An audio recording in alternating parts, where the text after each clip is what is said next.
All right. Is my screen still visible? Yeah.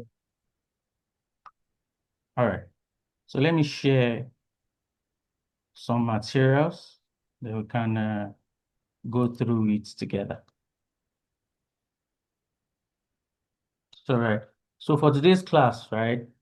So we want to go through the security standards that you have to ensure when you are creating your apps or when you are creating your website, as the case may be. Because you don't want to create a solution that you make public and there'll be attacks. And of course, there is no platform that is 100% hack proof. But what you can do is to take measures. Is somebody talking? Okay. What you can do is to create measures that ensures that your the product you're creating is as safe as it can be. It's just like building a house. The fact that you put a fence around your house doesn't mean intruders cannot get access to your house, right? They can get access, but your fence makes it more difficult. You can take it a step further. You can put, let's say, uh, electric wires on your fence, right? To also deter further intruders getting access to your house. But that still doesn't stop them because electric wires can be cut. You can still go forward to say you want to put bulletproof windows. You can say you want to put bulletproof doors, right? To improve the security of your house, right? But it's not 100% assurance that intruders won't get access into your house. Some people will go as far as getting armed security to protect their house, right? So you see that there are different levels to it. What for you is to take steps to ensure that your house is secured as much as you can, right? So the same thing when we are creating apps, we need to be able to create security measures that prevents hackers or limits and makes it difficult for hackers to be able to get access to your app or your platform. Now, the first thing is whoever wants to break into your app, whoever wants to hack your product that you have created, they are not interested in your front end, right? We discuss what we are seeing here and here telling us what it does. This is just front end. There is nothing important here for whoever wants to get unauthorized access to your account, right?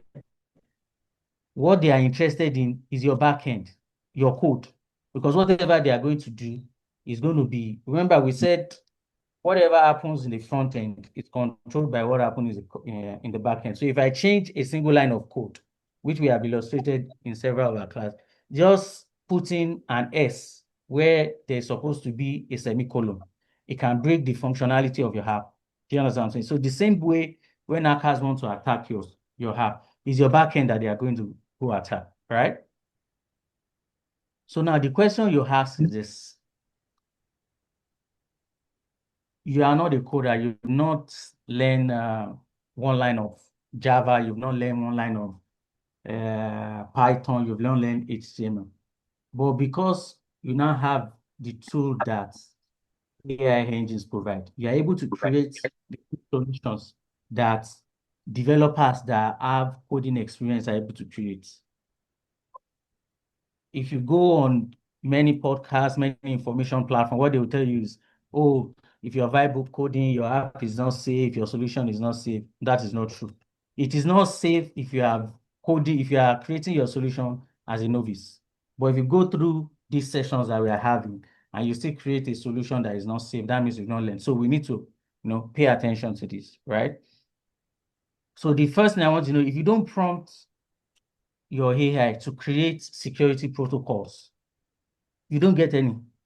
It's just going to design something that looks so nice for you. People will be able to use it, but no level of security whatsoever, right? So we are going to be going to different prompts. Remember when we were doing prompt engineering, we said better result you get from AI depends on the amount of information that you provide via prompts. Are you with me? Yes. All right. Yes. Now, all right, fantastic. Now, I want us to remember what we said about prompt engineering at the earlier part of our class. We said there is no information that is too much, and there is no context that is too much. But you can have insufficient prompts. I can just tell an AI engine that create a app to list properties. I mean, it's basic stuff. It will create something, but that's not detailed. I can go further and say, create a app to list properties in Accra, Ghana. And I only want properties that will be for sale. I don't want rents. Or I only want properties to be listed to be commercial, not residential, right? Those are specific details. The same thing when it comes to ensuring security protocols for your app, right? So I put something down and I call it a security mindset shift. Now, if you create anything and it's functional, then it can be hacked. Let me repeat that. If you create anything and it's functional, it can be hacked. Now, if you have a fantastic website, because it looks nice, it attracts attention. And just like you are creating your platform to be able to maybe pass information, sell a product, or whatever purpose that you have created your platform for. The same way, uh, hackers and people that want to get access to things that they are not supposed to get access to are devising ways every day to take over products that have been created by other people. You will hear some people will say, oh, our platform was taken over, we no longer have access, or somebody took over and they have access. They were able to download some database of our customer information and so on and so forth, those kind of things. Every day you put a security protocol, hackers are working every day to overcome it, right? So when your front end works, it's because your back end is intact, right? Now, when you have a platform and you are going to be having users create accounts, it is very important for you to ensure that the information that you are getting from them is being securely saved. Are we together? I'll come again. When you are creating a platform, as long as you have users creating accounts, when they create account, that means they are providing some personal information and it will be saved in the backend on a database, right? You have to ensure that that database is safe. And the first way to secure your database is what we call RLS policy. I'll come again. It's called RLS policy. RLS stands for row level security. Again, I will say the way to secure your database is via what you call RLS policy. And RLS stands for row level security. I'll give you an illustration. So I'm going to open Excel on my system.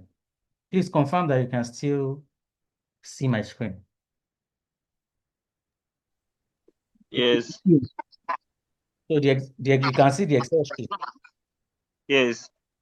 Okay, fantastic. Yes, please. Now,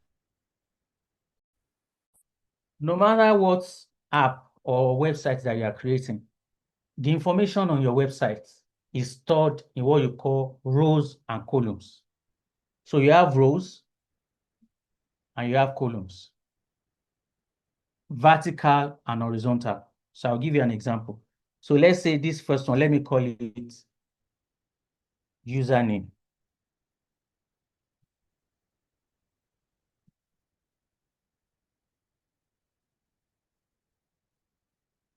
I'm just going to use two sections. So username, and I'll call this one email address, right? So what this means is, let's say let's say, for example, HIBANE, right? Let's say everybody that we have on the HIBANE platform, they've registered using their email address. And we have a database of all those email addresses. That's why we're able to push email notifications and things to you, right? Now, let's say a username is Kenny134. An email address is kenny221@xyz.com. Let's say another one is Fahad. These are not original. I'm just using it for illustration. Farah 00 dash. And let's say the email is fhr at n2ntn.com. Right? So let's say this is the database of all the users that we have for HIBANE. So what it means is I have the user's access name and I have the person's email, right? So let me add one more. Okay, right? Let's say I'm adding the person's name, full name, Kenny Ax,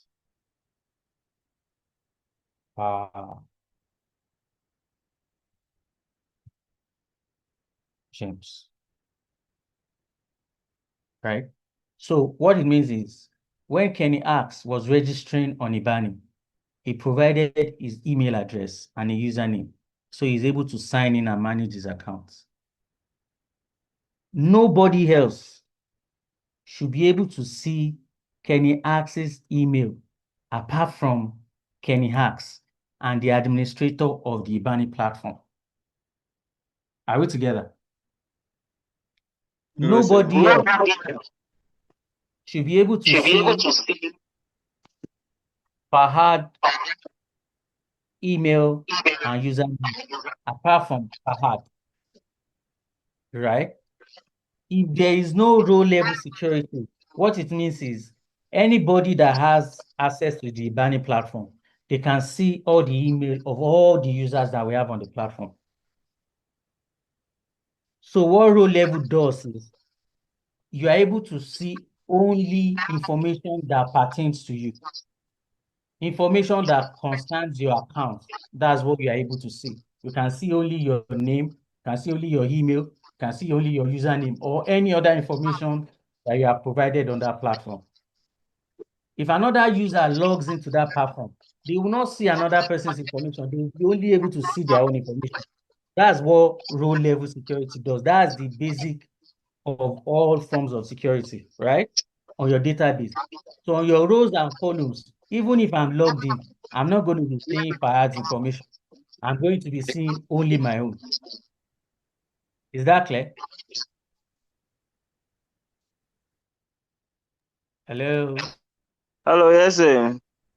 All right, fantastic. So let's go to Ania's platform that we have created, for example. So if we click the fourth button here, like we discussed the last time, that's where you have your database stored.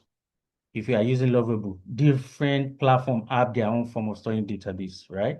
So Lovable uses what you call Supabase. So Supabase is spelled Supabase.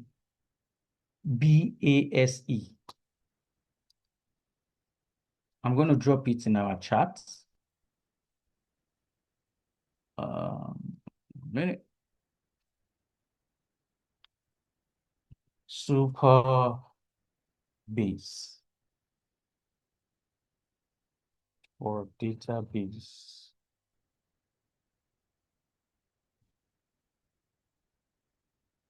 management.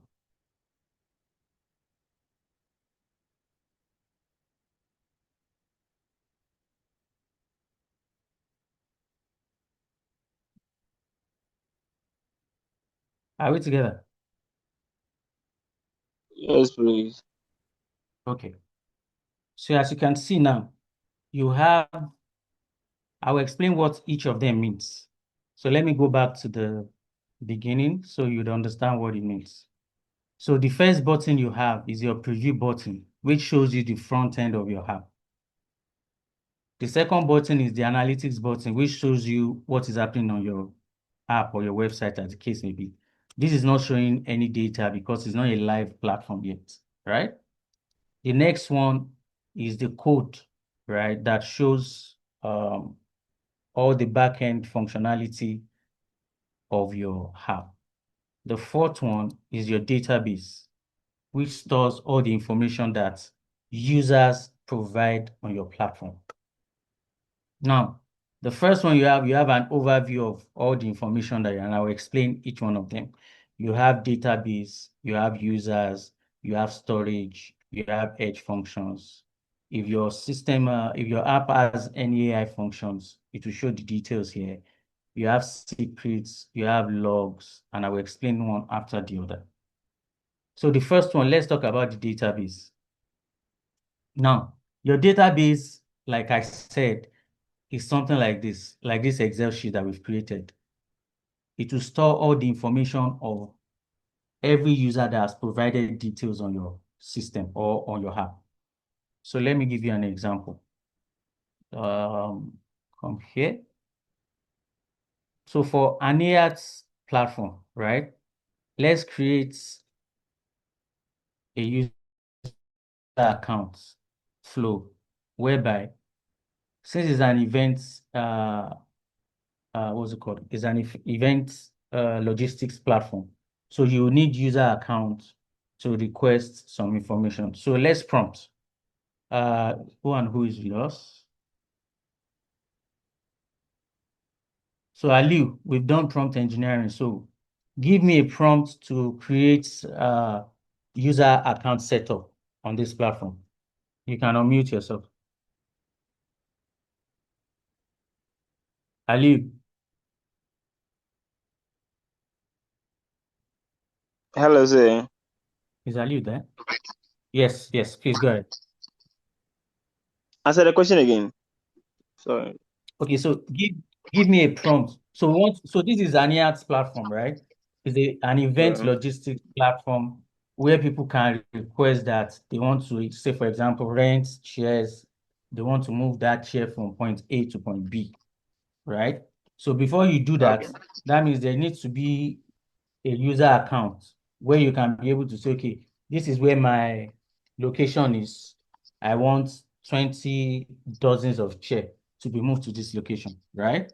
So now Okay. we've just created an home page. We don't have a user management flow yet. We don't have a UI for the user management, and we don't have a UX for the user. UX, of course, is user experience, what the flow will be. So we are doing two things. We want to create the UI for people to create accounts, and we'll also create a UX for that account creation. So let's start with the UI. I said we've done prompt engineering, so give me a prompt that we'll use that will prompt and that will create the sign up process for us. Okay.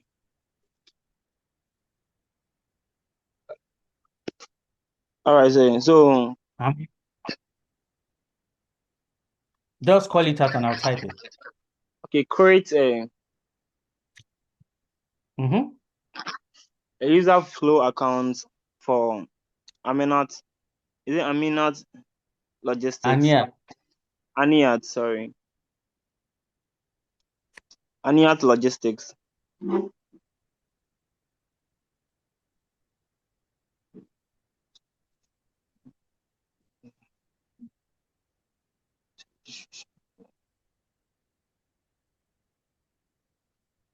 so we don't have to state Ania logistics because that's what we are creating. The system understands that already, Oh, okay. right? Oh, Do okay. you understand? So I said, create a user registration flow and page for users of the platform. Now, note the English that we are using. We are doing two things. We are creating a flow and we are creating a page. Now, the page is like an image, it's a static visual picture that we are seeing, right? And the flow is your UX, is your user experience. So we then need to explain what each of them is going to do, right? So we have our basic prompts. The first one is, if people want to register for the platform, Ali, which information do you want them to provide? So, their names and email. Names, users should provide name, full name, right? Or which one do you want? Full name,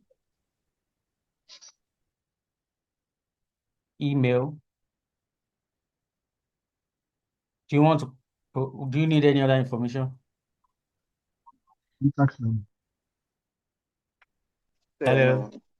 Hello, say. Hello, say. Hello, I sir. thought I had someone. I'm with you, Ali. I say name and the email.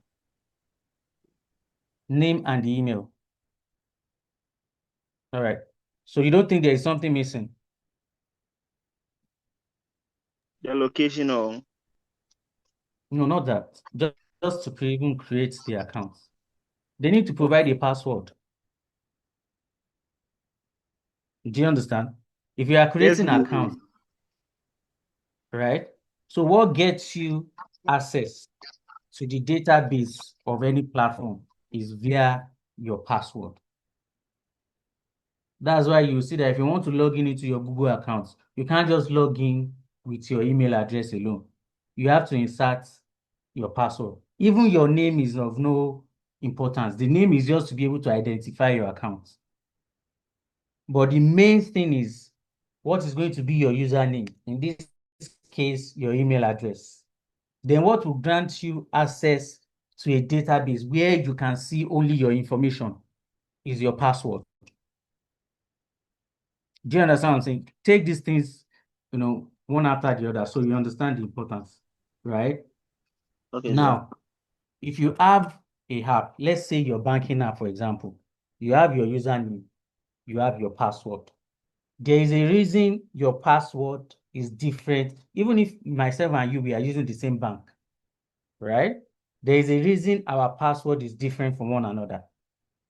Because what my password does is it gives me the right access to information that concerns me. What your password does is it gives you the right access to what concerns you. Now, my username does the same thing. That is why that if you want to log in into an app and you have the right password, but you have the wrong username, you will not be able to get access. Or you have the right username and you have the wrong password, you'll not be able to get access. Both of them needs to match, right? That is where row level security comes in. It is called RLS policy. What it means is that, so it is a back-to-back or end-to-end security protocol. So in some cases, they will say, put your name, put your email, and put your password. But for improved user experience, because you want people using your platform to have ease of service, you limit it to two. It's either a username and a password or an email and a password. Are we together? Yes, sir. All right. Now, so we have name, email, and password,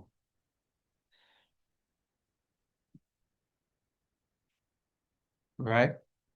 So this is for us to create the user registration page. And we've also said the flow. The flow is provide the name, email, and password. Now, remember when we were talking, we said for you to get as less hallucination from your AI agents, you use the chat option. Ali, can you remember why we said we should use this chat option and not just communicate directly?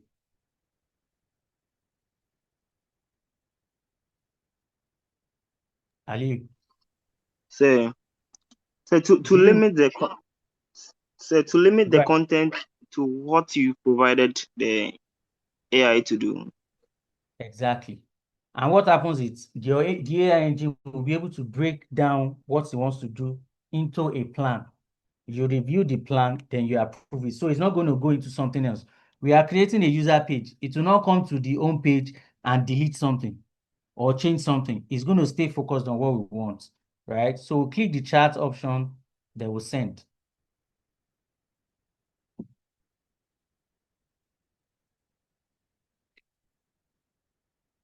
So now while it's doing that, let's go back to the database so we can see the difference between when we had a database and when we did not have a database. So I'm going to come here and come to users. You see that the database is empty.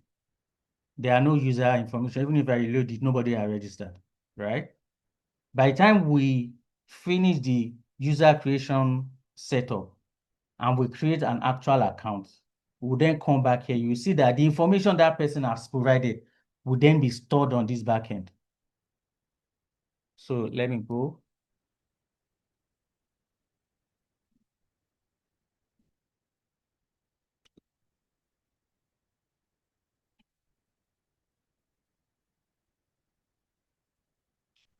So you scroll to the end of your, all this is telling you what it's going to do. Then you review the plan. If you like it, you want to change something. So let's start from the beginning.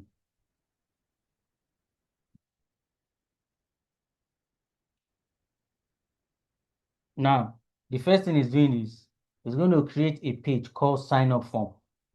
You put password, email, and so on and so forth. It will create a page for login because you are logging in and you are signing in, right? So we are fine with that.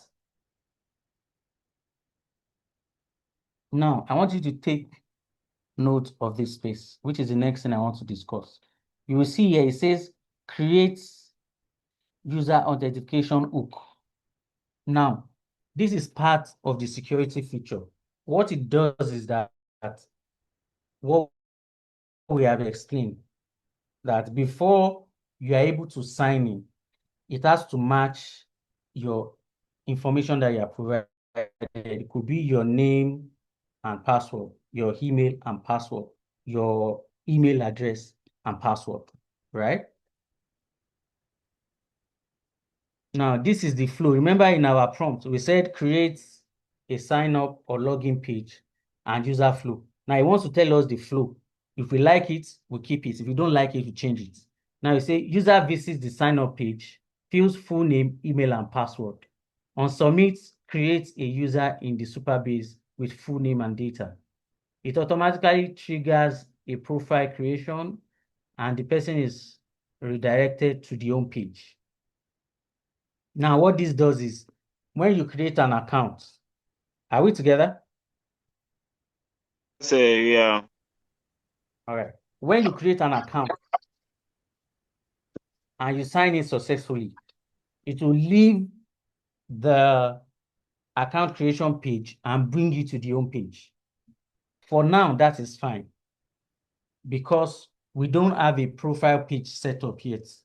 By the time we have a profile page set up, we can change that flow such that when somebody logs in, it takes them to their home profile page. So they're able to see their information. But we don't have that yet. So this is still fine for now, right?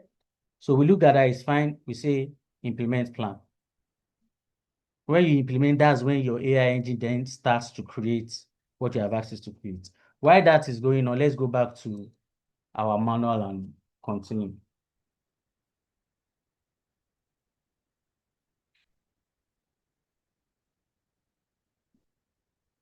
Now, the first security prompt that we use when vibe coding is what you call authentication and authorization, which is the summary of what I have tried to explain to you the other time. That when you're logging in, you only have access to what concerns you, right? Now, if you are using, when we are working on a database, right, there are what you call level of access. And level of access means that, let's say on an platform, you have 10 users. Those 10 users can have different level of access, and I will explain. One of them can be, depending on what Aniat wants to do, say it's a logistic platform, right? In the future, she might say, oh, I want whoever is using my platform and they want to move their items from one place to the event venue. I want them to be able to choose the type of vehicle that will move their tents or that will move their chairs or that will move their tables. I'm not saying that's what I'm just giving as an example.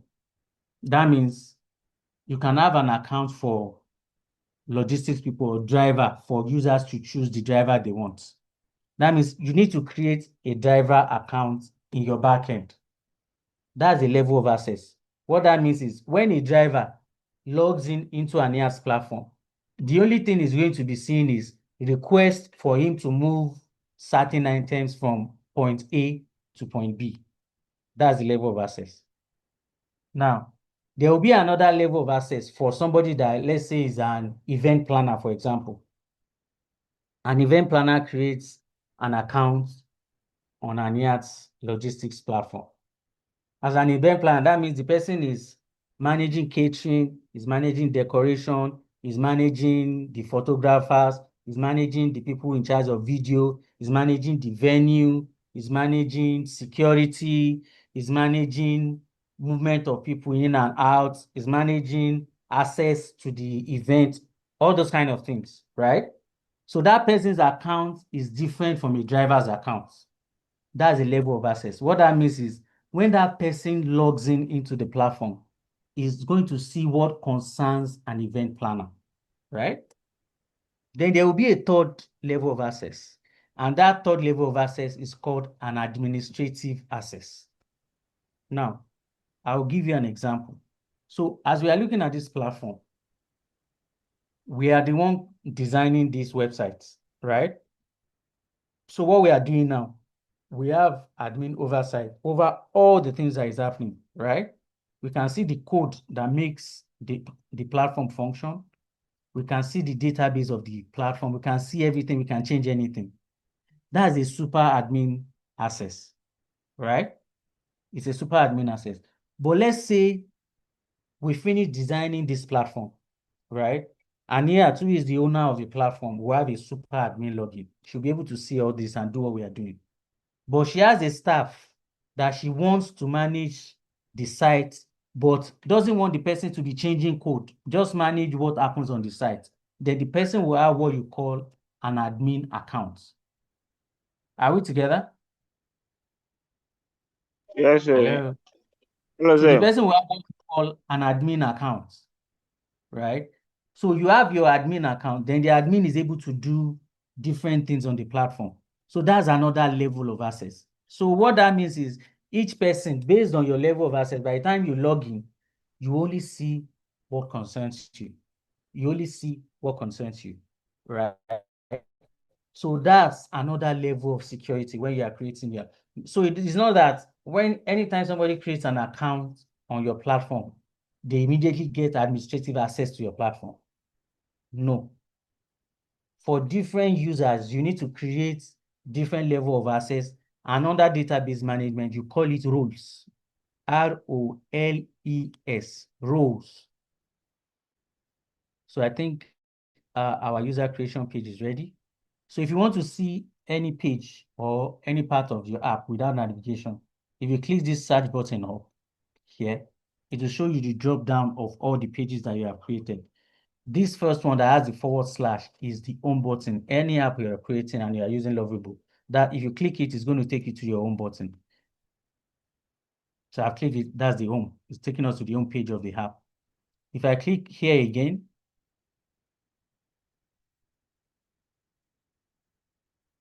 1 minute. So the drop down is going to show all the pages. So we have the login page and we have the sign up page, right? So if I'll click this, it's going to load the sign up page. So it's nice. Aniat, welcome back. Create account. So by what we have requested, we said full name, email address, password. Then you can create account. If you click sign in, there is a sign in page where you sign in with your email and password, right? So we are going to create an account. But before we do that, let me finish what I was saying. So we're talking about level of access. And I said we call it roles, right? Remember I said somebody that is just a driver, their level of access is different. Somebody that is an event planner, we are talking about this platform, varies based on what we are creating. Somebody that is an event planner, their level of access is different. Somebody that is an admin, their level of access is different. Somebody that is a super admin, their level of access is different, right? Now, and in the database, you create that with what you call roles. Roles. So before we even start logging in, right? We are going to prompt further. And I'm going to give you an example for the purpose of this. And say, create different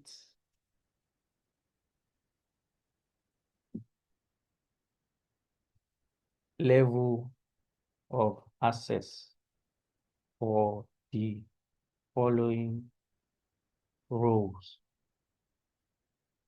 You know, just like in a company, you have 10 employees. The 10 employees will not be doing exactly the same thing. Let's say, for example, when you get to the office, maybe you see a customer service person. Excuse me.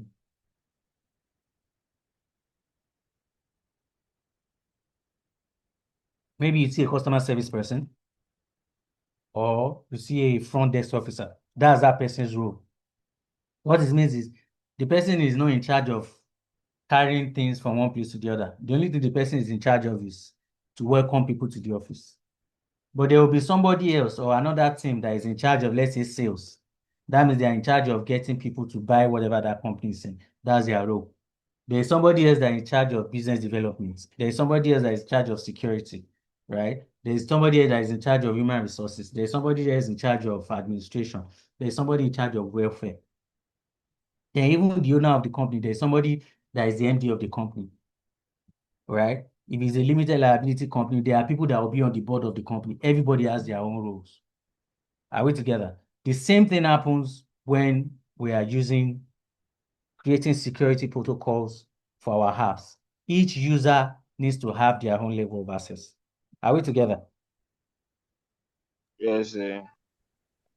All right. So now we want to create the roles. So for this, we want to create roles for, let's say, event planner, driver,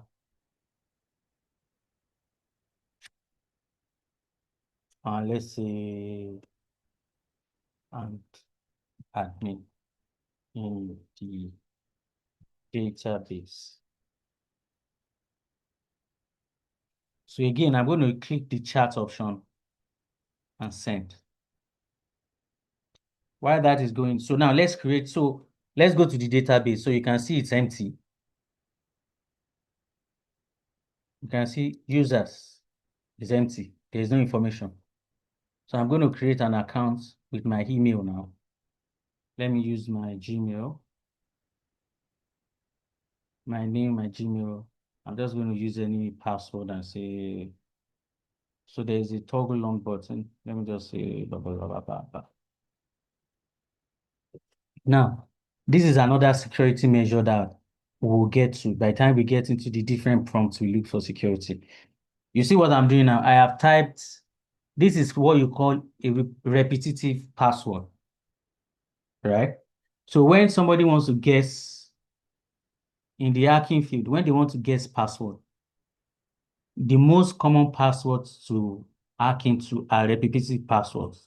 Maybe you make your password 1 to 10, 1, 2, 3, 4, 5, 6, 7, 8, 9, 10. Or you make your password 2, 2, 2, 2, 2, 2, 2, 4, 4, 4, 4, 4, 4, 4, 5, 5, 5, 5, 5, 5.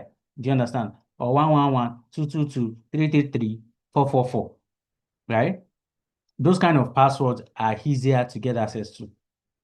Now, I will use this now and it will go.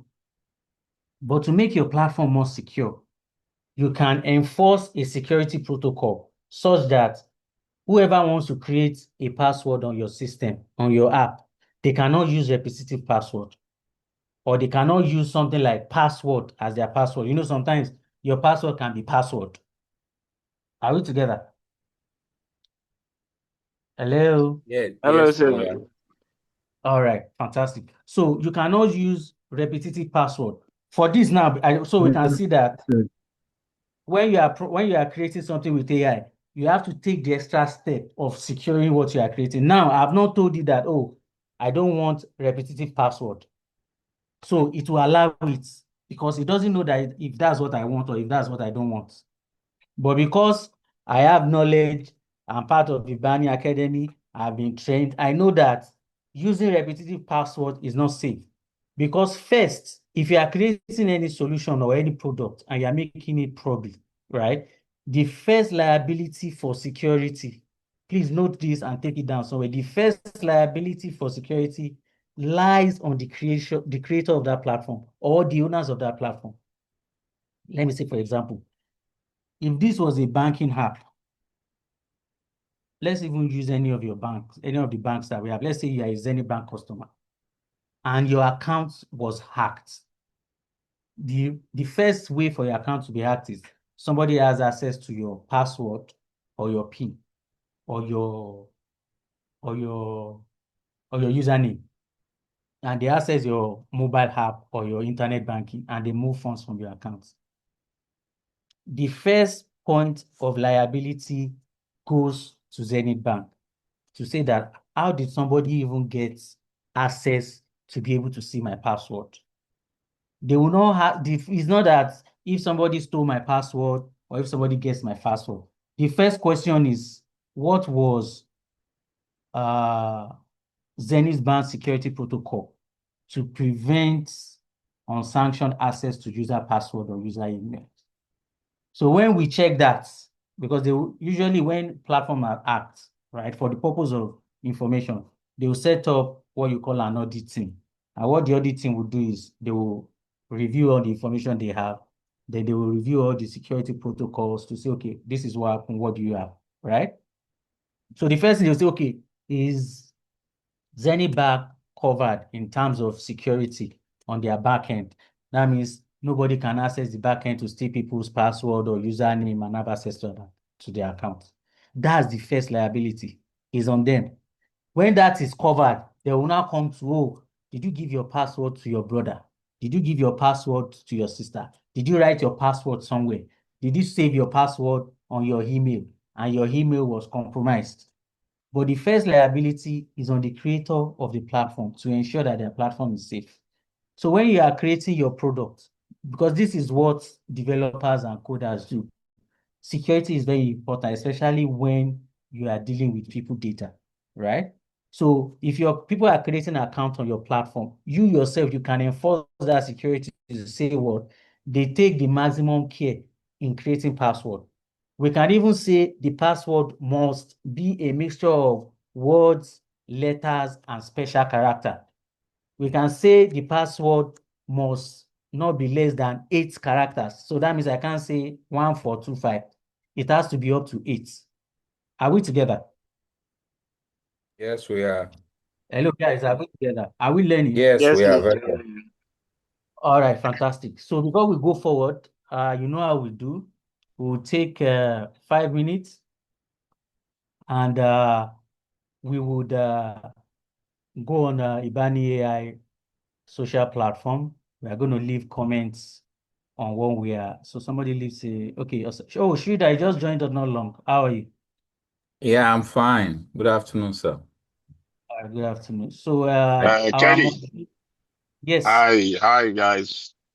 Hi, Mr. Hussein. Happy New Year once again to everybody. Happy New Year.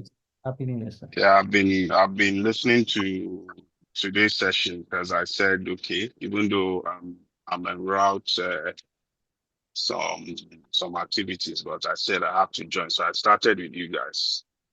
So I just Thank you, sir. want to encourage us to take advantage of this opportunity for those of us that are here or that are privileged to be on this platform. And that this new year will be something that we should all take advantage of. AI is not a buzzword anymore; it's a reality. And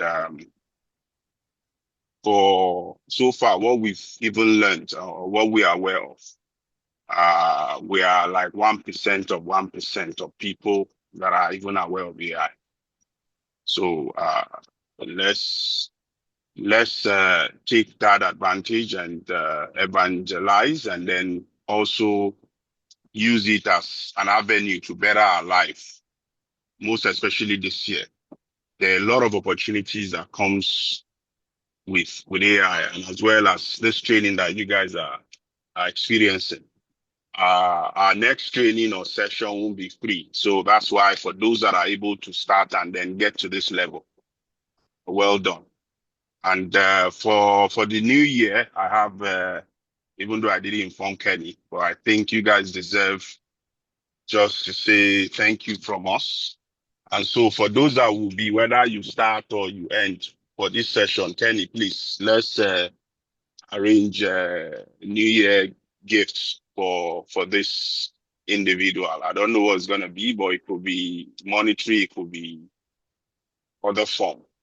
So ensure you have a log of those that are present today, and also those that have been a key part of this journey in the last 2-3 months. No, it's not everybody that will be that is chance to join us, most especially today. So reach out to those you feel have been quite supportive, have been part of this journey, to just say Happy New Year and wish all of us a prosperous one. So we'll discuss what the gift is going to be, or right. how it's going to reach the rest of the guys, because we're operating internationally. So we have people from Lagos, we have people from Accra. All right, sir. All All right, right. sir. Thank you, Thank guys. thank thank you, Mr. Wilson. Frida, you have a Thank you, question. Go sir. ahead. Thank you. No, I was just clapping for Hussein. All right, that's fine. Thank you. All right, so we are going to go on YouTube and leave our comments for. So I'm going to choose a content for us to leave our comments on today. So let's go to there. We're all following HIBANE already, so I don't need to tell us to do that. So I'm going to choose the content that has the least view, and we're going to leave our comments there.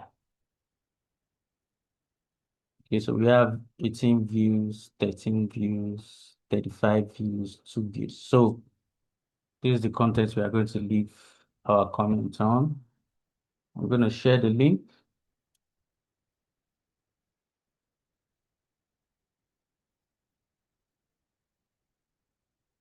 So we are 1, 2, 3, 4, 5, plus me 6.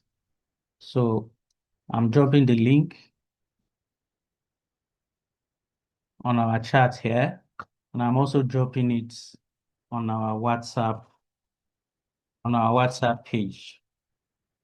So click that link, drop your comments. We have let's take 5 minutes to do that. It's YouTube, so simply with our email accounts, everybody has a Gmail. So currently we have 1 minute. How many comments do we have?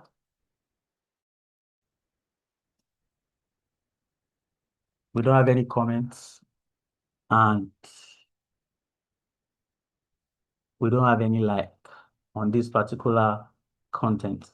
So it's our prompt engineering class. So let's drop comment. That means I'm expecting 6 comments and 6 likes. So let's quickly do that. All right. When we are done, we'll continue the class. So we have 5 minutes to do that. So I'm doing mine. I've liked. So I'm going to switch my account so I'm able to like with my personal account.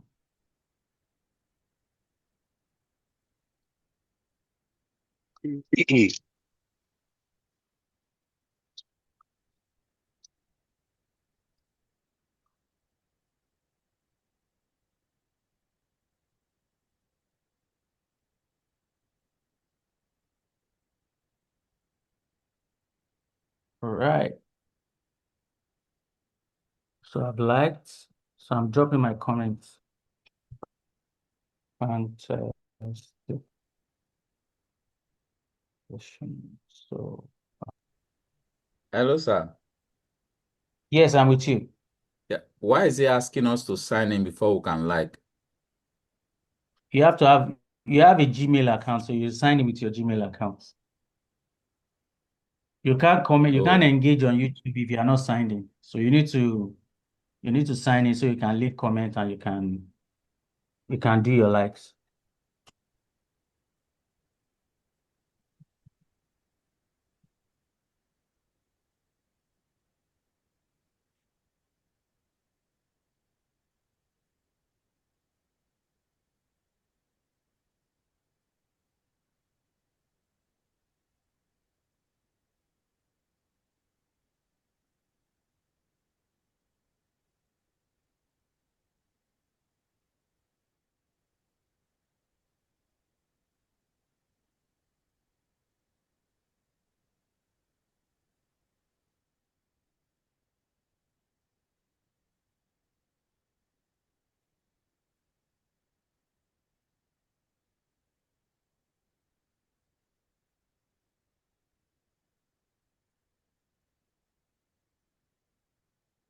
Protocol. Share with us what you do at work. Still something.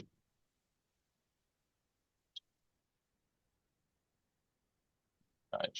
Let's build together for your needs. Teacher, us, your.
Sorry guys, I had a bit of a network issue, so um I'm back. Okay, so let's see. Shrida, are you done?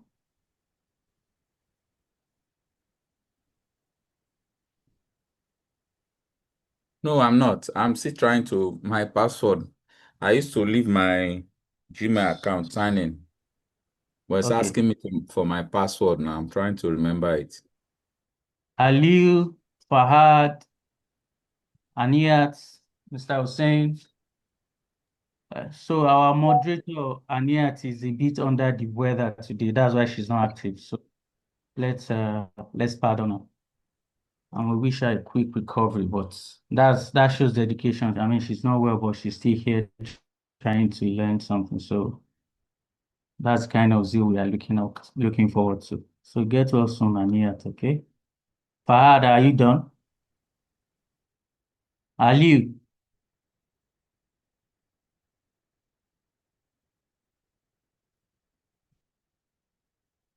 So let me refresh. Hello there. Have you done yours? Yes, please. I've not seen your comment. Oh. I can see the like, but I've not seen your comments.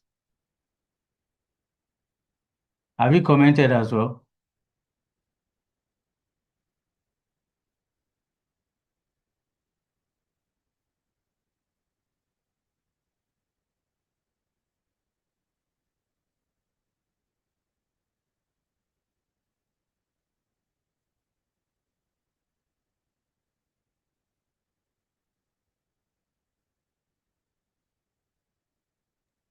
I've commented. Okay, so I'm gonna refresh.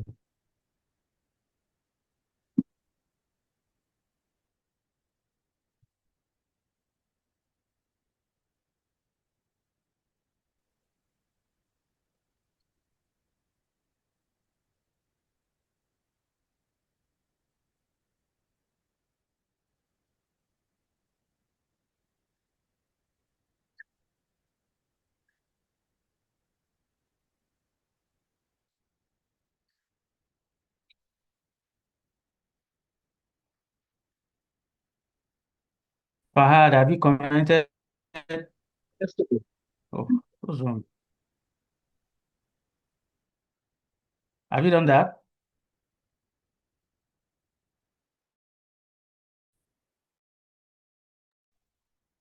Yes, sir, I can't hear you. Say Fahad. Okay, I've seen Fahad's comment. I've seen Zain's comments. Ali, I've not seen your comment.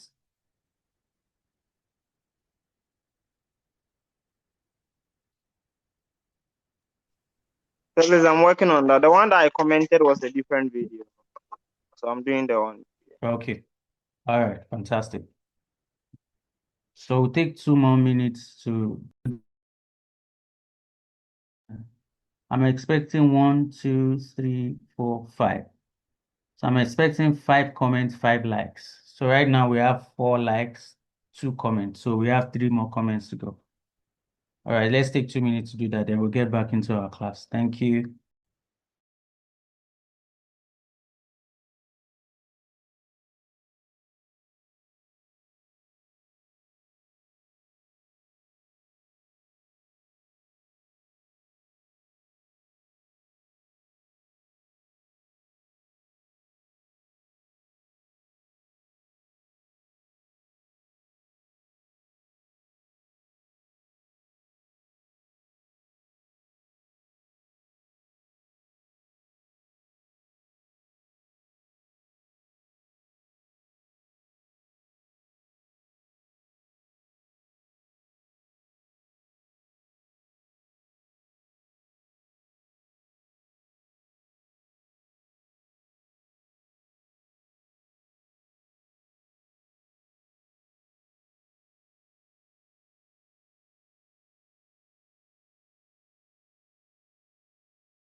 So if you are done, drop done in the Zoom chat, the chat box on Zoom.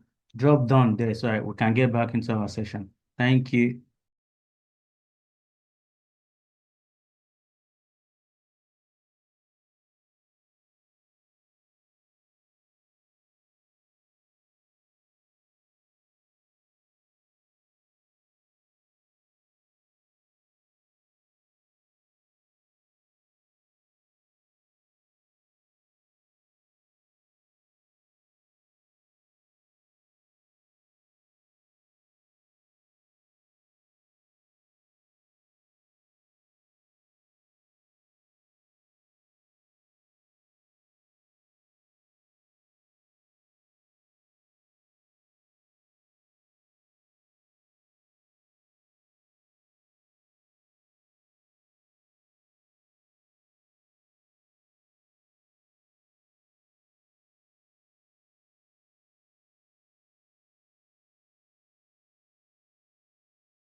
All right.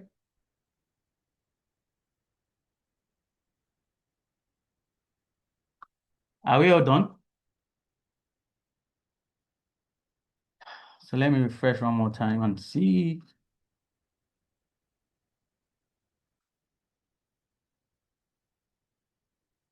So I have Fahad, I'm not done. Iyad, Oh. saying mine. Who was I've not seen? I've not dropped.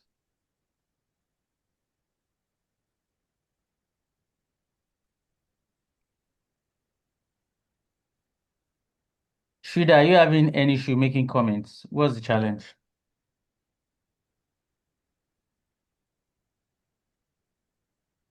Shida. My password. Oh, okay. Mm. All right, that's fine. So, all right. So we're explaining the I'm disadvantage done. of, I'm done, sir. all right, That's fine. We'll still do one more before we end today's session, but let's get into learning. We still have a few things to do. All right, so we're explaining the disadvantage of repetitive password or repetitive characters in your password, right? So I'm going to click, I'm going to create an account. I'm using my email. I'm just going to do 1, 2, 3, 4. Hello, sir. Go ahead, please. What you are explaining is exactly what I was facing when I was changing my Google password because I have to change it. Okay, I so used several password. They rejected it. They demanded for stronger password, exactly, uppercase letter, lowercase letter, exactly, special exactly, symbol, and numbers. exactly. Now, Google is one of the biggest tech providers all over the world, right? So there is a reason they are doing it. Because at the end of the day, the first stop for the security is on them. The liability first is on them. So as the creator of the solution or the product, you have to secure yourself first. Make sure that you've dotted your I's, you've crossed your T's.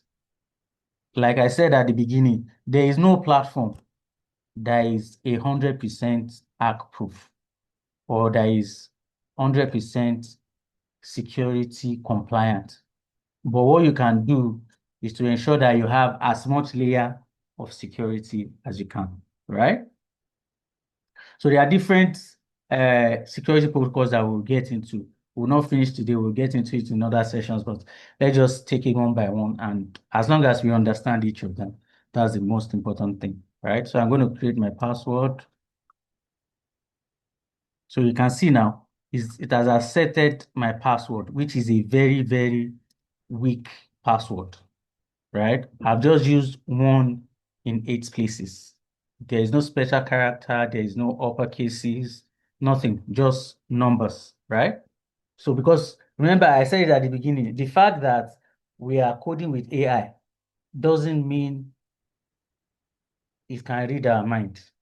It's one of the reasons the first session we had was prompt engineering. You still have to tell AI. It knows what to do, but you have to tell it how you want it done, how you want it, how you want it implemented. So I was explaining the difference in level of access and why we need to create roles. Now, I have created an account. So let's go back to the database and see if my details shows up. Go here, and I go to users. So let me refresh. Mhm.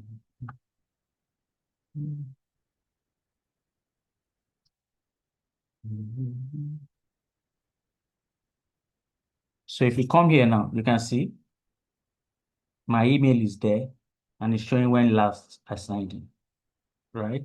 Please give me a minute. I need to switch 1 minute, please.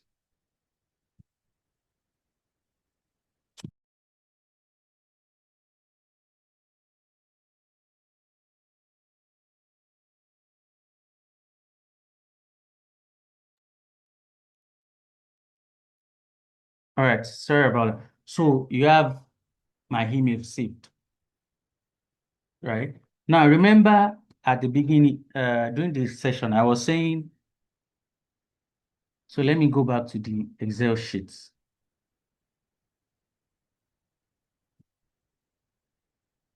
I was saying that our database is stored in rows and columns. And because of row level security policy, your RLS policy, each user is only able to see what pertains to them, right? What concerns your account. So we said you have roles, you have super admin, you have admin, and you have users. You can break your users into different sections. You can have, depending on what we are creating, but since we are using Aniat as a prototype, right? For the logistics plan, we say we can have vendors like the events planner, you can have the driver, and so on and so forth. Now, on this platform, the account I'm using now is a super admin account because I have access to the code base. I can change things at the back end, I can change things at the front end. But when Oyelade Kehinde registered on my platform, Even I, as a super admin, I can only see his email address. I can't see his password. Anybody wants to give it a shot? Why? Anybody? Come again, sir. I said what? Okay, I'll come again. I said I am the super admin for Ania's app right now because I can access everything that concerns the platform. I can see the front end. I can see the back end. I can see the code base. I can see the database, right? So anytime somebody registers on the platform, I should have access to all their information. That is the assumption, right? But when Kehinde Oyelade they registered right now, the only thing I can see for Kehinde Oyelade is his email address. I can't see his password, even though I'm a super admin. Why do you think that is so? Hello, sir. Go ahead. Go ahead. Go ahead, please. Okay, so, sir, I think if the password is visible to you, it will be vulnerable. Sorry, I think, Ania, I think you are playing one of the videos. Thank you very much. So kindly wait. Who is that? I think it's Shida. Shida, I think you are playing one of our training videos and the video audio is interfering. So if you can pause it. All right. So who wanted to answer the question? Please go ahead.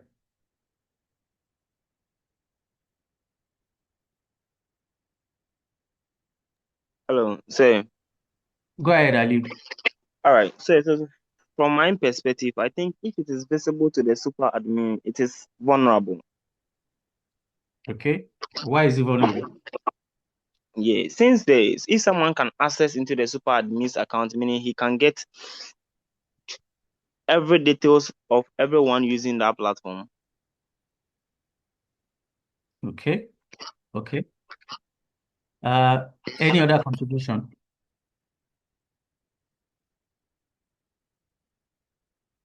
Any other contribution? Hello, sir. Yes, go ahead. Yeah, I think password is very unique for an individual. No matter how the person that created the website is, password is entitled to only the person that owns it. So I don't think even you as the developer will have access to anything called password. So that is So why you cannot access it. you have said exactly the way it's supposed to be, right? Ali, you are right. Shida, you have just added the icing on the cake.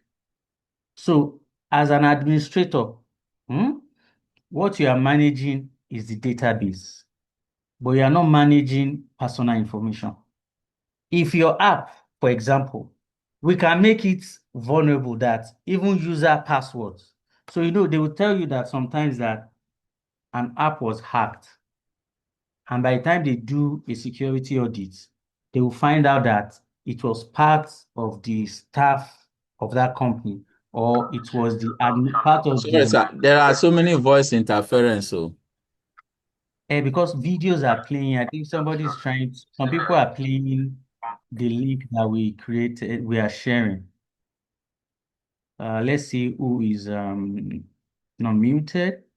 Please, if you are playing any of the videos that you want to make comments on, please pause the video so it doesn't interfere when you're speaking. All right, thank you. Right. So I was saying, when apps are hacked and you set up a security audit, one of the first line of check is to see how your app was implemented. In what way that the people that developed it, they call it a backdoor. A backdoor in the sense, just like, let's say you have a house, you have entry, that's your main entrance door, and you have an exit door. If you are a visitor to that particular house, most likely you have nothing to do with the exit door. Because most time is maybe the kitchen to exit into the compound or some part of house to exit into the compound. People that have access to the exit door are usually people that live inside the house. So the same way it is when you are creating apps or you are creating websites, right? There are security vulnerabilities. It is not ethical that some developers use, right? It might not be visible to the layman, but they'll put some security loopholes that will give them access to certain information that they don't have access to. If I want, I could create the app such that even when a user signs up, I'll be able to see what password that they are using. But that's not best practice and it's not ethical, so it's not done, right? So when your AI is creating your app, it automatically, even without telling you, that is taken off. But if I wanted it to, I can prompt it to do that. Do you understand? Because it's not supposed to be. As the admin, if you're managing the database, the only thing you're managing is information that is not proprietary to the customer. Remember, when the customer is signing in, let's go to the sign-in page or sign-up page, as the case may be. So this is the sign-up page, right? You'll see if I'm typing my email, for example, and my name, you see that it's not masked, it's visible. But if I'm typing my password, it is masked. There is a reason because I'm the only one that is supposed to know it, right? Except I now decide to toggle on the view password, then I'm now showing it. That means it is me. I'm the one doing that. It's my choice. And there is a log on the back end tracking every activity I do, right? So that password, like Shrida said, is supposed to be, the legal people will say it's supposed to be proprietary information to that particular user alone. It's not for even the administrator of the. So for example, if you're using, let's say you forget your banking app password, for example. I'm giving these live case examples. So you have it at the back of your mind that, okay, this is best practice and this is the process. That's some things are not just done because the person who created that app wanted it that way. It's done because that's the way it's supposed to, that's the standard. So when you are creating your own solutions too, you don't create it as somebody that does not know, you create it based on best practice. So let's say your banking app, you forget your password. It's not a problem. You can get another password, but you do what you call password resets. There are two things, or there are two ways. When you do password reset, depending on the platform you are using, some will ask you security questions that you have pre-configured maybe during sign-up to confirm that it's you. Some will send you a personalized reset link to your registered email, having in mind that you can access your email only via your email and password, right? Which only you has. And a third one, some will say, which of the bank is that? Okay, I have a bank, for example, now.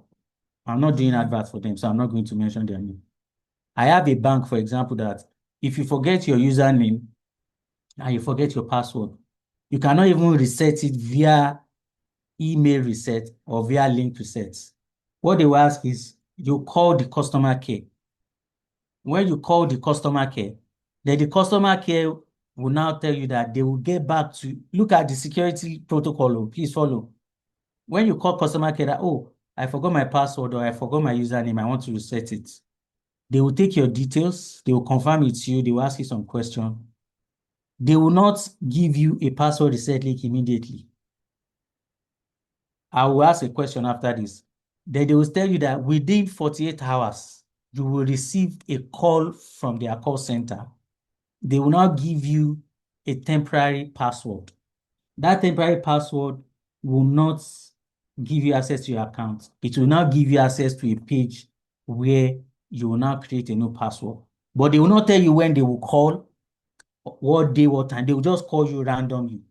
And once they call you twice, you don't pick, that is the end. You have to restart that process again. Now, the question is, when you call, they will ask you your name, your last transaction, everything to confirm that it's you.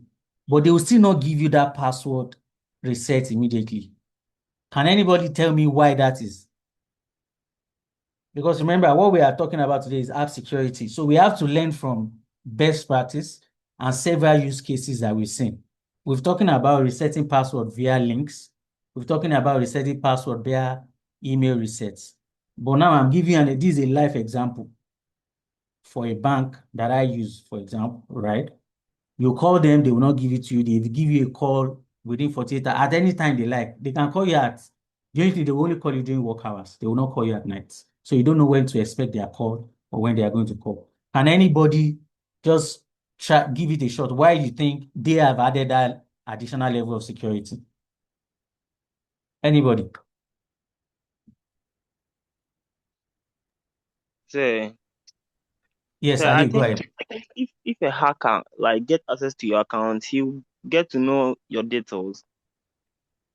So as the bank, they have to take the details and verify to know that like what happened is true or not, to trace on one or two things before they get back to you, because the account is very I think it's something which is reliable to you, and they can't just give information out. Maybe it might be a hacker, because some of them can pass through the same process to get access to your account. Even Google, when you are resetting Google, they will send you a certain code or through your email, by email, for you to insert it before you can reset your password. So I think they are making those like verification first before. All right, thank you, Ali. You're absolutely correct. But there's still something else I want to add. Anybody want to give it a shot again? Anybody? Anybody? Hello. Okay. Yes, Shuda, go ahead. I'm not sure, but is it that they are creating a new database for you with the temporary password? Okay, now that you understand what database is, you're trying to link it. So I won't say they are creating a database. So what they are doing is it's still a database actually, but it's not giving you access to your account. It's more like a staging area, right? For you to be able to then change your password securely. So in some way you're correct. But so we don't waste time. So this is what happens. So like Aliu said, it could have been an hacker that has access to all the information, even your phone number. For example, if you had called them with a number that is not registered to your account, they will not give you that access because it's not a registered number. You have to call them with a registered number. So let's say your number is compromised, right? And somebody else has access to your number, right? So what they are doing is they are creating a buffer. It's an end-to-end security. So for example, let's even say that call was made at gunpoint. Remember at the beginning, we said there's no platform that is 100% proof, just like no house is 100% safe from burglary. But you can put measures to reduce the chance of your house being burgled. The same way. So let's say I call today and say I want to change my password. Let's even say it's me. But however, I was under duress. Maybe it was at gunpoint, or like Aliu said, it was a hacker, right? The hacker has already prepared all the information, or somebody is holding me hostage and they want to get access to my account, and they provide it. They will get unauthorized access to my account. But remember two things I said. They will call you within 48 hours. They will not tell you when they will call you. They will just call you randomly. But it will not be that same day that you called. It will be in the next 2 days from when you made that request. They will call you randomly and they will not reset your password. You still have to reset it yourself. What they will give you is a temporary password, which will not gain you access to your account, but only take you to a staging area where you can then create a new password. What that does is the psychology. Even if you are held under duress today, nobody knows when you will be called again, except whoever is holding you is with you 24 hours. And what they do is they call you, they don't call you repeatedly. Once they call you once and you don't pick, that's it for that day. They'll try you again in 24 hours. They call you once, you don't pick, that's the end. You have to start that request and call them again. So they are just trying to, put some level of buffer to their security protocol. Now the question is, why are we telling these stories? We are telling it so that when you are creating your own solution, depending on the I'm trying to find rightly, the delicacy or how proprietary the service that you are offering is, especially when it's financial. You have to take financial and personal. You have to take very, very critical steps to make sure that you secure people's data. That's why sometimes if you go to a platform and you want to register and they ask you for more than your name and your email, personally for me, I feel put off. Maybe I want to register and you're asking me for my name, email, you're asking me for my phone number, you're asking me for my address, you're asking me for this. Yeah, you don't need all those information to create an account. My email is fine. If I get into your platform, I like it. If I now want more services, and you now say, oh, to get more services, so you need to provide this, but I've already used your platform, maybe I feel safe with it. That's the user experience, right? Are we together? Yes, Absolutely, absolutely. All right. So I'm pointing out these real life cases, just like Shida has said with Google. So we know that it's a critical thing. It's not that I just say, oh, I've joined HIBANE Academy, I can create an app from AI, blah, blah, blah, blah. It doesn't stop there. Though you will not go and create an app and something happens tomorrow, you now say, it's the banner that taught us how to create it. They did not teach us how to secure what we are creating. That is what we are doing now. It might sound like, it's not as fun as creating video or a baby carrying a house or a superhero that is flying. I mean, that's fine with AI, but these are the technical part that is important. And this is what will stand you out, because if you're creating an app, and these are the questions that your customers will ask. Okay, what are the security measures you put in place to ensure that our information is safe? Any questions so far, guys? Any question? Oh, it's 5 already. Any question? We were supposed to end at 5, but I'm just going to take 30 more minutes since we didn't start on time, so we can cover uh, quite a few things, right? So, All right, sir, go ahead, please. in other words, the essence of the delay is to avoid all circumstances that is suspicious and that you Yes, are just the to person remove that requesting. doubt. It's You just to are remove that. You okay, are the okay. one. You are the one, right? All right. Now, again, I'll just talk about this briefly. We will not go into it in technical details because it will take quite a bit of time, but we'll go into it in our next class. So if you go to some platform, right, another level of security or a protocol that you can implement, because for example, now this is, let me hide this 1 minute. Okay, this is my app signing page for ANIAS, right? Sign up page. Now, there's something we call brute force. So they will say a platform was brute forced. What happens is there are hacking softwares, right, that will be connected to your password, that could be connected to your platform rather. And what the software is an algorithm that will run. It will try to guess your password. If you have saved your password on your browsing history, that's even easier it's easier for hackers to get. I'm not even talking about that, right? But to guess probable password, to try different combination of passwords, right? And they'll just bombard that platform with so much information and they'll be able to hack it, right? But remember, those hacking tools, they are still not human. It's a machine. So there are certain things that still have some level of limits. Some are able to bypass it, right?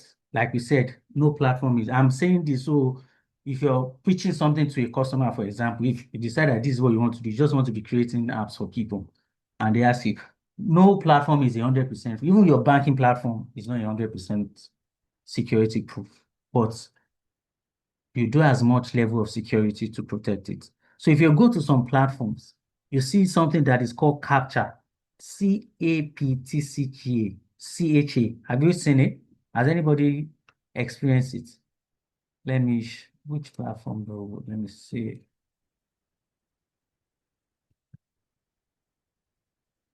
I want to see which. So I think Google has it. Come. Is my screen still visible? Yes, it is. Okay, so let me see.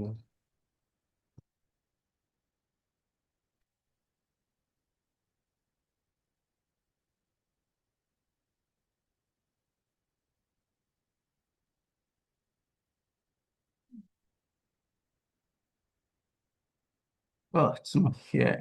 I'm trying to remember. I'm sure I will remember. When I remember, I will share it with us.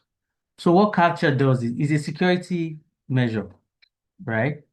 You know, some platform, when you want to sign in, they will say, confirm that you are not a robot. Have we experienced it? Yes, yes. Yes. That's a, that's another level of security. It's called capture.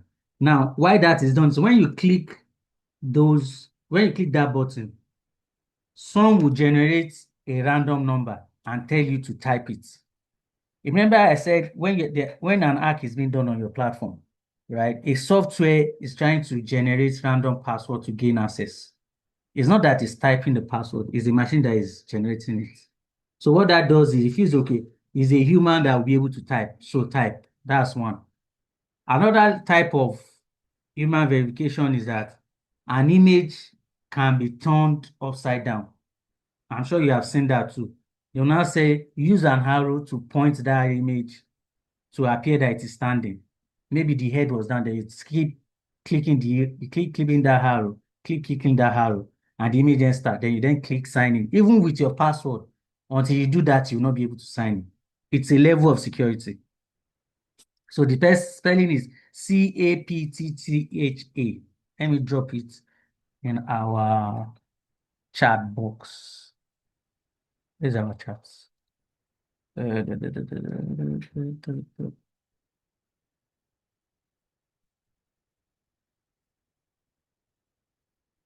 Are we together? Yes, yes, we are.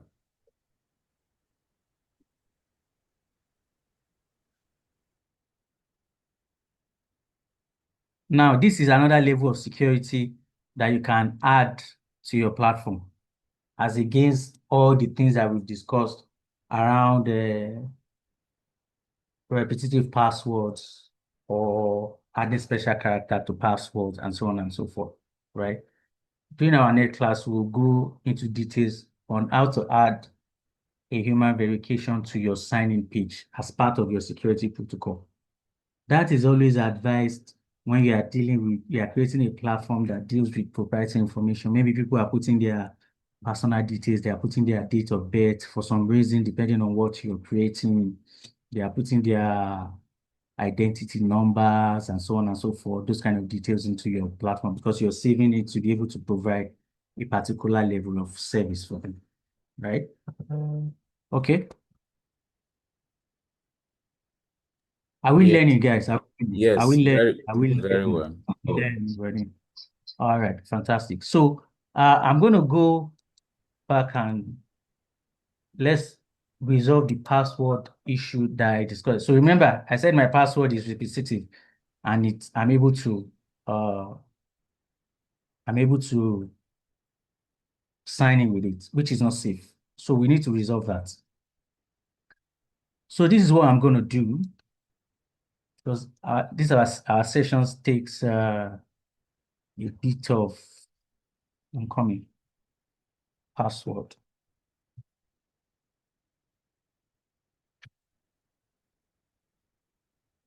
Okay.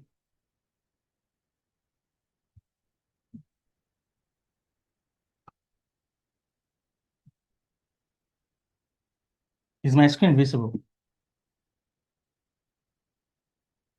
Yes, it is. Okay. Now, so for your sign in page or your sign up page, remember I said we can use special characters, we can use uppercases, we can enforce password lengths and so on and so forth, right?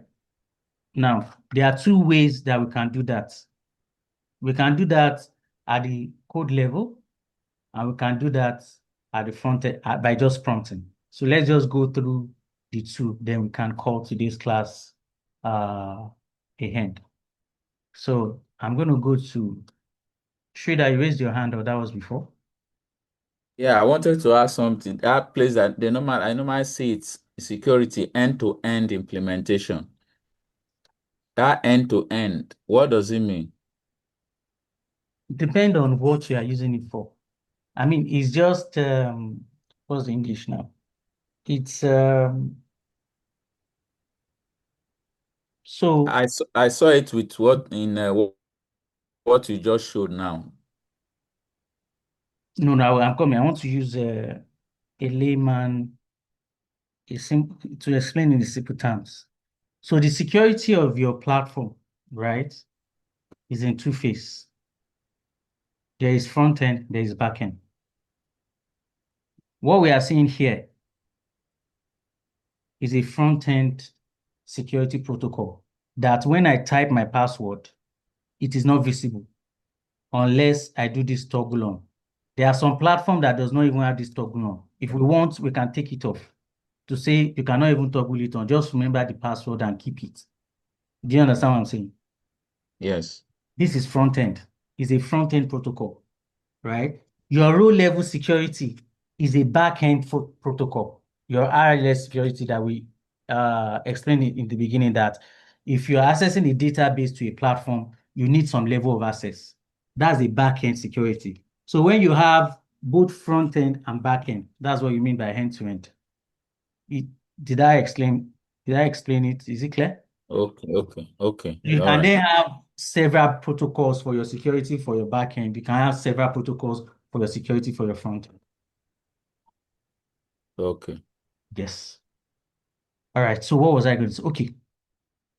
So if you go, so since we are using Lovable, right? I'm going to use it to explain how you can secure your sign-in pages from the backend. Then we can also prompt for AI to do it. So I'm going to do the two. So the first thing is let's go to our database, right? And you come to database.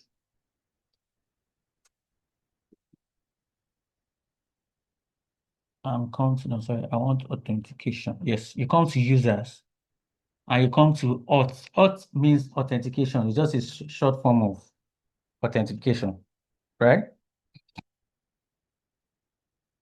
You click auth settings. So let me move this away from here. Are we together?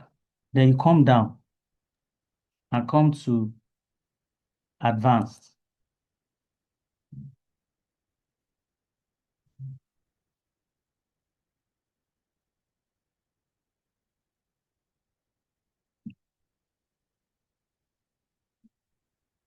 Can you still see my page? Yes. Okay. Now here, let me go back. Close. So there are different ways that people can sign in. You can sign in with email. That's default what we are using now. You can sign in with phone numbers. That takes some extra step. We'll still go through it in our further class. And you can sign in with Google. You know, some apps, when you want to sign in, let me just use one of the platforms that we created for as an example.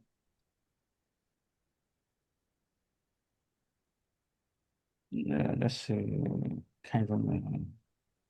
So let me leave that. I don't want to expose some things here. So let's leave that. So you know what, some apps, when you log in, when you want to log in, you can create password with your email, then you sign in, just like we've done. But you can also see sign in with Google, right? It's a standard protocol for creating access. Please give me a minute.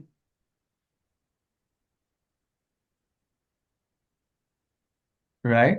So what that does is, remember, Google app uh is a trusted service provider and it's quite common, right? Even our browsers and things are from Google. So you are just leveraging on the security protocol of Google to give people access to your account. So instead of creating a password on your platform, somebody can click that, okay, I have a Google account, I have a Google password. I don't want to create my password on your platform. I will just log in with my Google account. You can activate that on your platform. During our next session, I will take us through how to do that because it involves creating something we call a security key and a JavaScript loading page. What that does is when they click it, your app then connects to Google, picks that person's information, and then connects it to your system, right? So we don't have to worry about it. It's something that we'll go into. So let me go back again. So if you click the fourth tab here, which is your cloud tab, it loads your database. You click users, you click auth settings, which is authentication settings. What we are using right now is email. You click it. So I'm going to show you the different options that is there. Now, the first one is enable email signing. If I delete, if I turn off this now, people won't be able to sign into the platform with their email. Nobody can access it. Auto confirm email is on right now. So when people register, automatically they are signed in. But that is a very bad protocol in the sense that somebody can use a fake email to create an account. What if that account is used for something scrupulous and they say, okay, let's even trace it or something. You can't trace that email because it's not an existing account.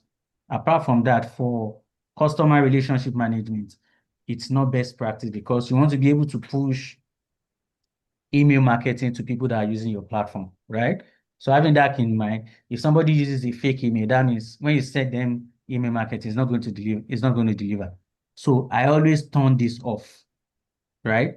You turn it off. So when somebody creates an account, they have to confirm that email before, excuse me, before they are able to gain access.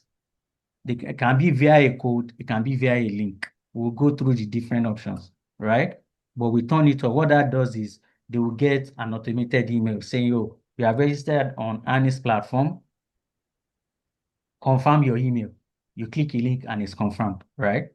There are other things that we need to add to that. So the ways, so normally when you're creating apps and you're using a traditional coder, there are different people that draw different stuffs, right? There are lines of code that will be written so that your email notifications can work automatically. That same function we'll still be able to do, but we are just going to be using what we call APIs, right? And we'll generate those API keys and link it to your app so your app can function like an email platform and be able to send that, right? Now, another thing is re-authentication of password, right? So let's say somebody wants to change their password. They will be required to put their previous password before they're able to change their password. But if the person forgets the password, at least you have to put something that looks like you can't totally say, I don't remember my password. Maybe you don't remember two letters or you don't remember two words, you don't remember a number. At least some part of that password has to look like it. You have to be able to put it. I always like to turn this on. It's a form of security as well. Now, here comes the part where I say we enforce how our password for your app is used. Now, there's a minimum length, right? By default, I always recommend 8. It should not be less than 8. So you can increase it by using your toggle button. Then here is where your, what's it called? The option comes, right? How do I want the password to be? I can say lowercase, uppercase, numbers, and special characters. I always use this as default, right? I'll select this. This part is fine. Email OTP, when they confirm their email, the number of codes that they get for them to be able to access. Are we together? Yes, we are. All right. Now, this one that says email OTP expiration, right? This is in seconds. You know, when you get email notification to say, okay, confirm your email, and there's a code, you know, they will tell you it expires in 15 minutes. They will tell you it expires in 1 minute. They tell you it expires in this, right? So this is 36 seconds. I always like to put it that it should not be more than, excuse me, it should Bless not you. be more than 2 minutes. So 1 minute is 60 seconds. 2 minutes is 120 seconds. You can make it more. You can make it 240. You can make it as much as you want. But me, I prefer 2 minutes. So I always change it to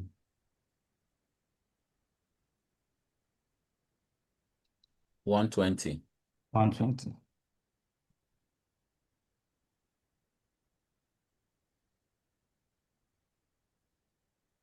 Right? Once I've done this, then I then go ahead to save.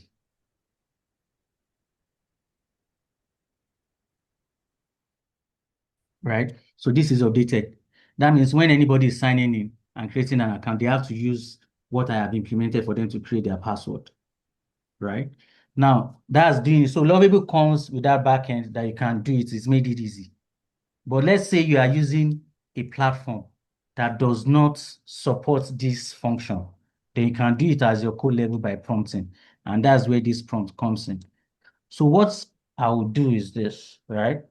So I will send us this material. This material that I have here. We have not even gone past the fourth page. It's 6 pages. We'll finish it by our next class, right? It contains series of prompts and lines of instruction that you will give your AI. It doesn't have to be Lovable, any of the AI tools that you can use to be able to enforce security protocols on your end. So what we have just done now for login validation. So if that option was not available, you just copy these prompts,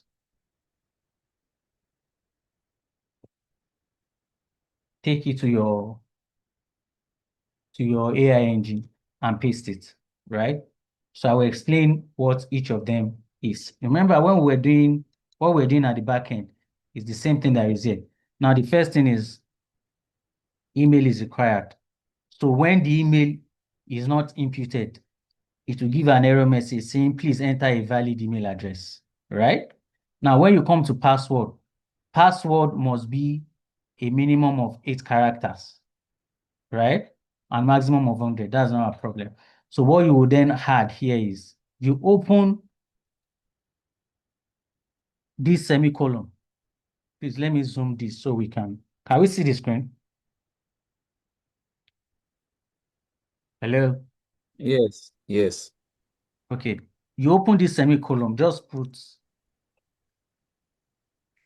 and copy this as a line again. Just copy this part. Copy like this. Come here, press enter. Paste the same line.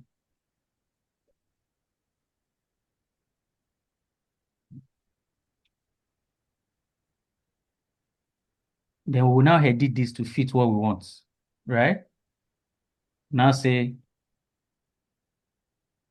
password must contain uppercase, lowercase, special character.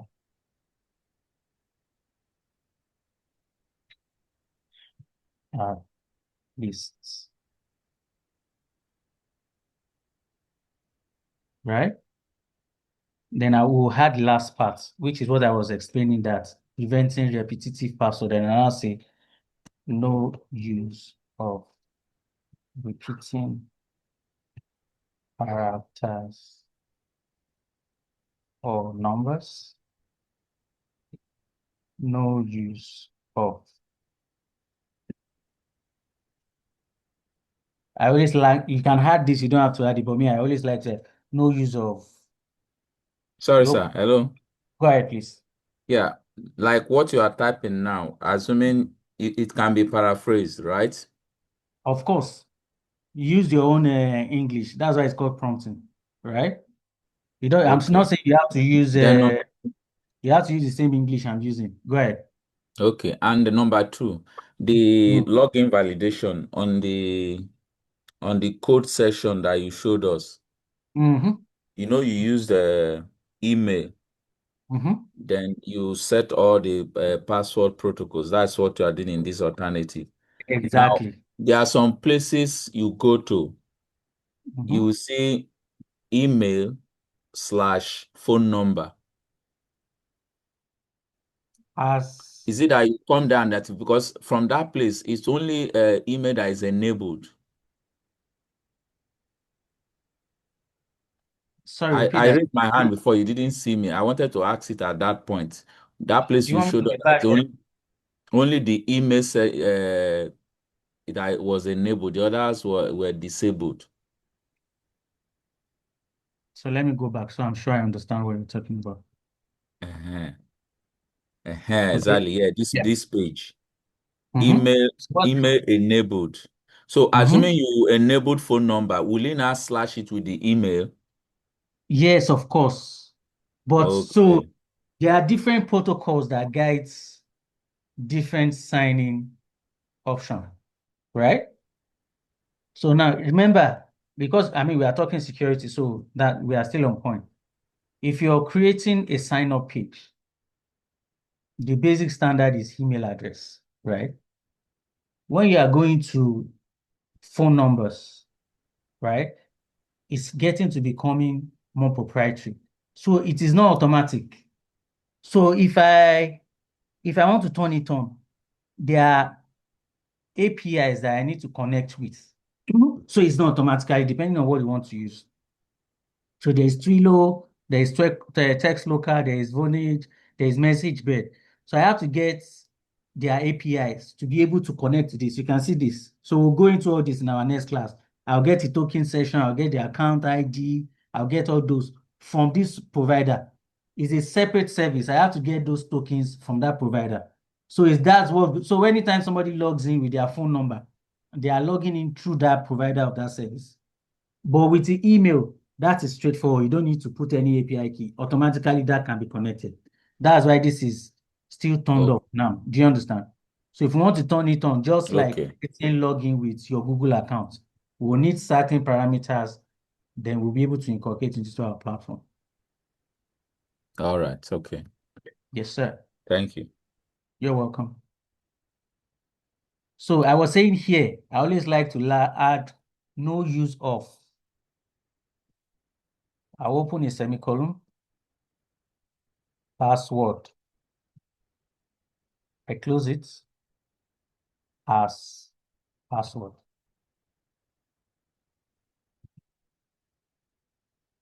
Do you get this? Yeah, so check your semicolon. The first semicolon is open and close at the same time. Sorry. Oh, excuse me. Would it have affected the code? Would they have what? Would it have affected it, assuming you didn't see it? Yes, it would have, but there will be no Okay. impact because when we were talking, I said we'll do this. So I won't, let me delete this part. Go back.